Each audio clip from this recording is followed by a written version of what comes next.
Hello, everyone, and welcome. I'm excited to be here today to talk about understanding the legal framework that governs relations between nations and shapes our interconnected world. Our focus will be on public international law and its role in defining the global order. In this presentation, we'll explore how international laws work, why they're important, and how they help us navigate the complex relationships between countries. So let's get started. Let's take a closer look at what public international law really is. Essentially, it provides the legal basis for how countries coexist peacefully, resolve conflicts, and work together on issues that go beyond national borders. Think of it as the foundation that helps maintain order and cooperation on a global scale.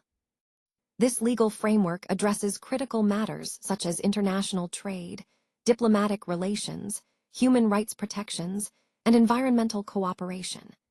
These are all areas where countries need clear rules to navigate their interactions smoothly and fairly.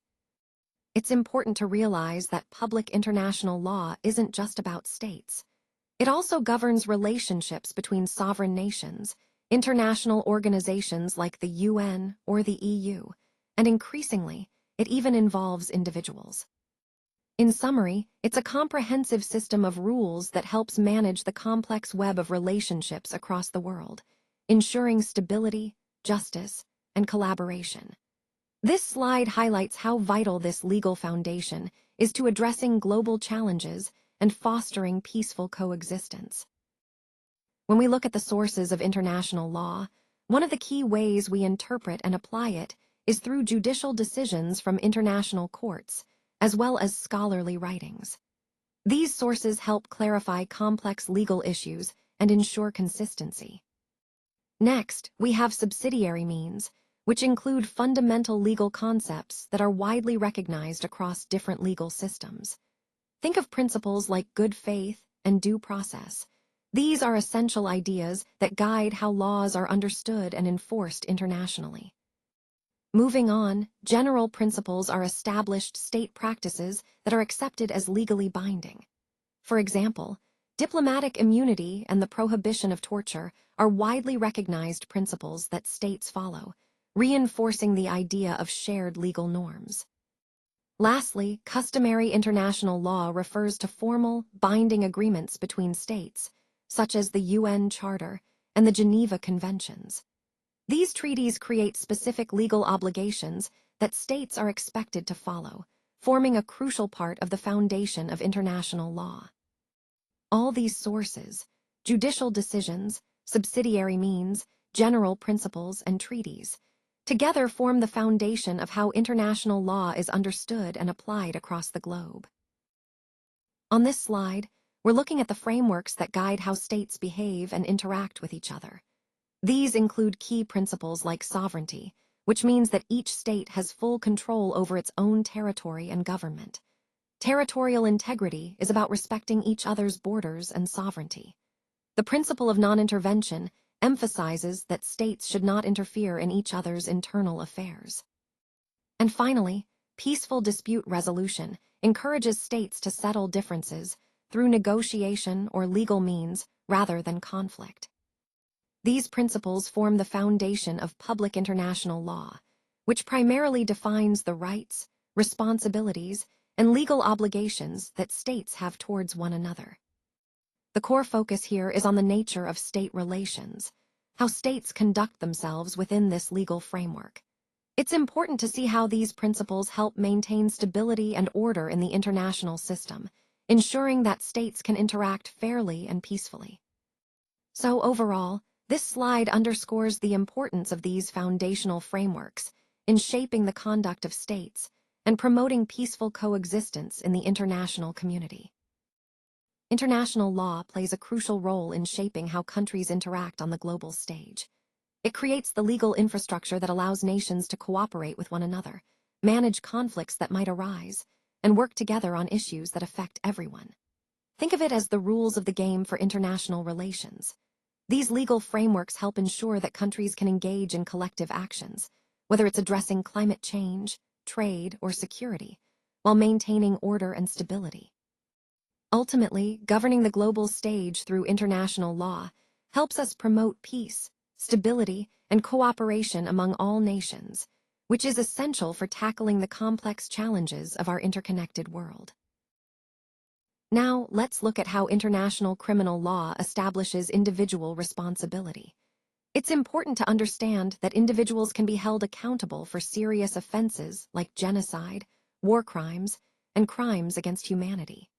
This accountability is enforced through specialized tribunals and the International Criminal Court, ensuring that justice is served at the individual level. Moving on, modern international law has evolved to recognize that individuals themselves have direct rights and responsibilities, especially in areas related to human rights and criminal conduct. This shift emphasizes that people are not just subjects of states, but also actors with legal standing under international law. Next, we see that entities like the United Nations, the World Trade Organization, and the European Union are more than just organizations. They possess legal standing. This means they can enter into agreements, bring claims, and exercise authority within their specific domains. It's a crucial development because it reflects the expanding scope of international organizations' influence.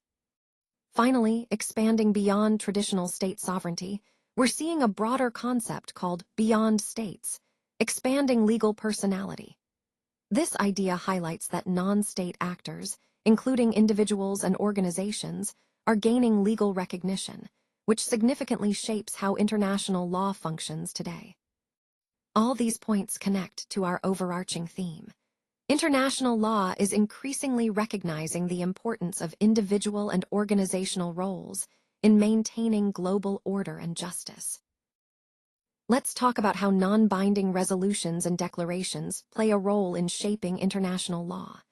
Even though these are not legally binding themselves, when states consistently practice them over time, they help develop what we call binding customary international law. Essentially, through repeated and widespread behavior, these soft statements become a part of the legal norm that states are expected to follow. Building on that, international law, despite its enforcement limitations, has a powerful influence on how states behave. It doesn't always rely on strict enforcement like domestic law. Instead, it uses diplomatic pressure, the potential damage to a country's reputation, and the internalization of legal norms, meaning states begin to see these laws as part of their own legal and moral framework. Now, some people refer to international law as soft law. This term highlights that it often lacks a centralized enforcement mechanism, no police or courts with the power to compel compliance in the way domestic systems do. This can raise questions about its effectiveness, but it also emphasizes the importance of other compliance mechanisms like diplomatic relations and reputational considerations. Finally, this soft law debate underscores an important point. While international law may not be enforced in the traditional sense, it still plays a crucial role in shaping state behavior and maintaining international order through these less direct but highly influential means. Now, let's look at some of the key areas where international frameworks play a crucial role in governing global relations. First, we have diplomatic relations, which involve managing interactions between states, including consular protections that help safeguard citizens abroad. These frameworks also establish principles like state immunity, travel rights, immigration policies, and how refugee status is determined, all to ensure a structured and fair international system. Moving on to diplomacy and asylum, international laws help manage how countries provide asylum and protect those fleeing persecution. This ensures that individuals seeking refuge are treated humanely and that states respect their international commitments. Next is the prosecution of serious crimes like piracy, war crimes, genocide, and crimes against humanity. These are addressed through international tribunals, which hold individuals accountable and develop the concept of personal criminal responsibility, making sure justice is served on a global scale. Finally, we have international treaties and conventions that cover a broad range of issues, from arms control and environmental protection to combating climate change and setting human rights standards. These agreements create binding obligations for the participating states, helping to promote stability, sustainability, and respect for human dignity worldwide. All these key areas demonstrate how international frameworks are essential for maintaining peace, justice, and cooperation across nations, which ties directly into our broader theme of the importance of global legal systems in fostering international order. International law is really about finding that delicate balance between respecting the sovereignty of individual states and recognizing the necessity for collective action on global issues. This slide highlights the ongoing tension where states want to maintain control over their own affairs, yet at the same time, many global challenges, like climate change, pandemics, or international conflicts, demand cooperation beyond borders. Balancing sovereignty and global cooperation is essential because it ensures that while countries retain their independence, they also work together effectively to address problems that affect us all. Throughout this presentation, we've seen how international law tries to serve as a framework, guiding states in cooperating while respecting their sovereignty. It's a complex but crucial dynamic that underpins how we manage and solve global challenges today.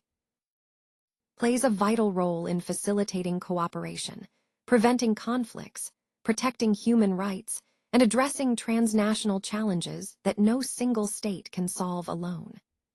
Shaping cooperation continues to evolve to address emerging issues, including cyber warfare, space law, digital privacy, and global health crises like pandemics.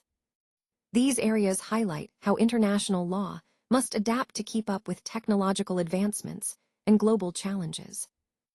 New challenges require us to think creatively and work together to find solutions that benefit everyone. Public international law remains an essential and adaptable framework for managing international relations in an increasingly interconnected world. It provides the legal foundation for cooperation and conflict resolution across borders. In conclusion, the evolving global framework reflects how international law is continuously reshaped to meet new realities and challenges. This ongoing evolution is crucial for maintaining peace, security, and human rights in our interconnected world.